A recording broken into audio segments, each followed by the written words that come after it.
e o mapa do Papa Francisco e o desencarne do Papa Francisco. Bom, primeiramente nesse vídeo eu quero deixar meu máximo respeito, admiração, eu desejo, né, de que a alma do Papa Francisco encontre luz e de que os fiéis aí também encontrem amparo nesse momento. E eu quero falar um pouquinho primeiro da imagem do Papa no tarô. Se a gente tem um Papa no tarô, significa que a imagem de um sacerdote é algo arquetípico, inerente à existência humana. E o que é um sacerdote? É um ser humano que, eventualmente, até numa sociedade mais materialista, né, encarnada na matéria, ela tem esse canal, que é essa pessoa que faz a ligação com aquilo que é superior, né, aquilo que é mais sutil.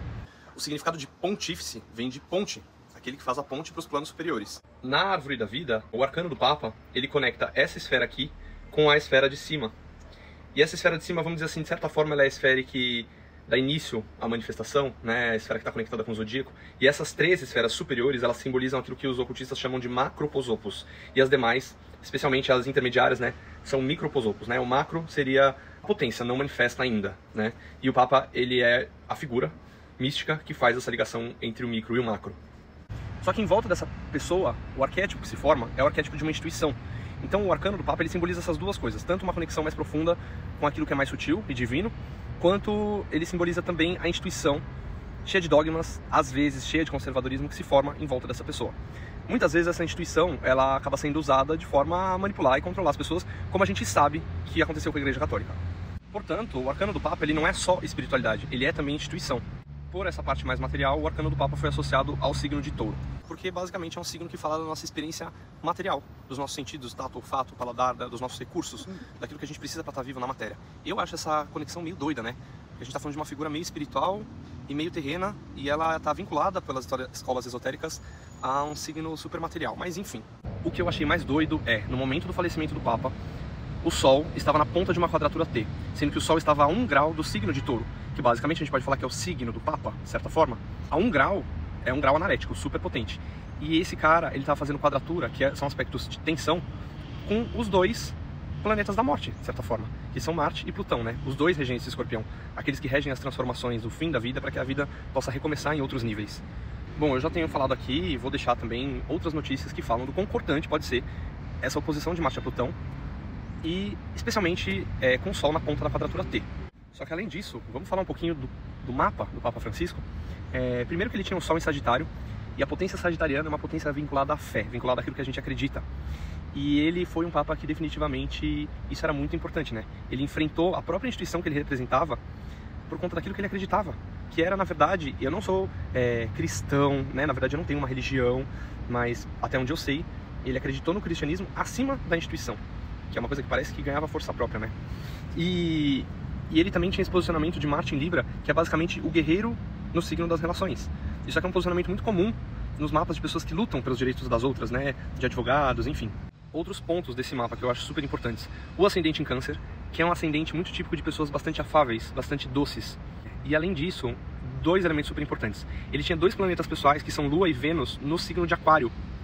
E o signo de Aquário ele pode ser extremamente disruptivo, né? E esses dois estavam também na casa da relação com o outro. Então, as relações dele podiam ter esse registro da personalidade dele, do quão disruptivo ele era.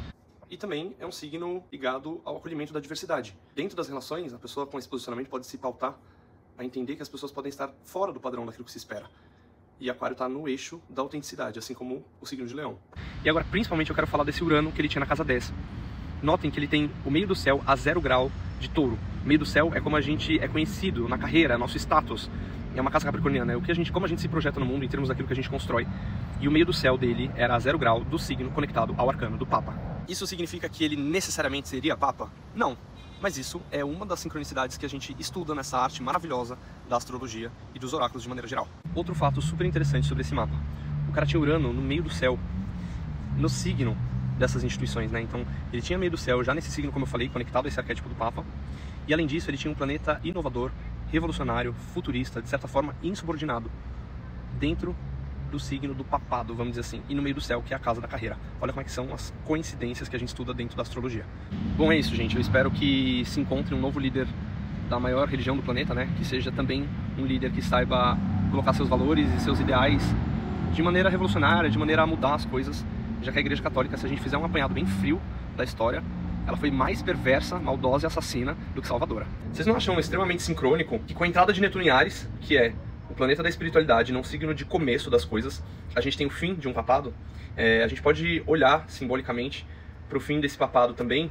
A gente está falando do retorno de Júpiter. A última vez que Júpiter esteve em Gêmeos foi o início do papado de Papa Francisco. Lembrando que Júpiter em Gêmeos, além dele estar exilado, é um planeta de bênçãos e de expansão num signo muito simples, num signo muito fácil de se conversar. Eu fico pensando que novos caminhos espirituais será que estão se abrindo simbolicamente com esse tipo de evento, né? A gente está falando do fim de um sacerdócio, né? Daquele que guia, daquele que faz a ponte. Mesmo que a gente não seja católico, é interessante a gente olhar para isso simbolicamente. Quais será que são os nossos próximos caminhos em termos de espiritualidade e de conexão com uma força superior?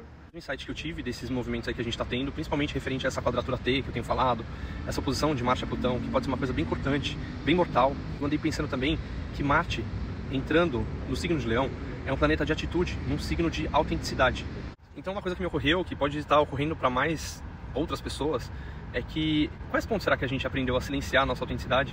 E talvez a gente não tenha que fazer isso. Talvez a gente, na verdade, tenha que lutar pelo que a gente é, sabe? Fazer as transformações e cortar da nossa vida aquelas pessoas que não aceitam quem a gente é.